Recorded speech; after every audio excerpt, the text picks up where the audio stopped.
திருமாவளவன் ஒரு அணியில இடம்பெறதுக்காகவோ வாய்ப்புகள் இருக்கா? இந்த கேள்விகள்லாம் இன்னும் தங்களமான கேள்வியெல்லாம் கேள்வி.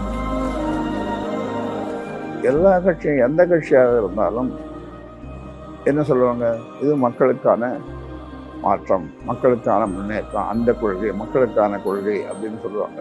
இப்போ மக்களை நோக்கி தானே இருக்குது, ஓட்டு போடுறவங்க அவங்க தானே இல்லையா? அவங்க ஓட்டு போடுறோன்னா எந்த முன்னேற்றமும் இருக்க போகிறதில்ல.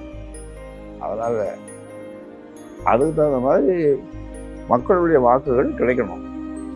அப்போ மக்களுடைய வாக்குகள் கிடைக்கிறதுக்கு மக்களுடைய முன்னேற்றத்தை பற்றிய கொள்கையை வகுத்து மக்கள்கிட்ட சொல்லணும். அப்போ மக்கள் புரிஞ்சுக்கணும், ஓ இவ்வளோ நல்ல கொள்கை இருக்கா அப்படின்னு. நாங்கள் தொடர்ந்து சொல்லிட்டு வரோம். ஏன்னா கட்சி ஆரம்பித்த காலத்துலேருந்து தொடர்ந்து இதனுடைய கொள்கையை சொல்லிட்டு வரோம். மக்கள் நலனுக்காக ரெண்டு பேரும் ஒரு அணியில இடம்பெறதுக்காகவோ இல்ல சந்திச்சு பேசுறதுக்காகவோ வாய்ப்புகள் இருக்கா? உங்க பக்கம் கேட்கிறேன். இந்த கேள்விகள்லாம் இன்னும் தங்களமான கேள்வியெல்லாம் கேள்வி.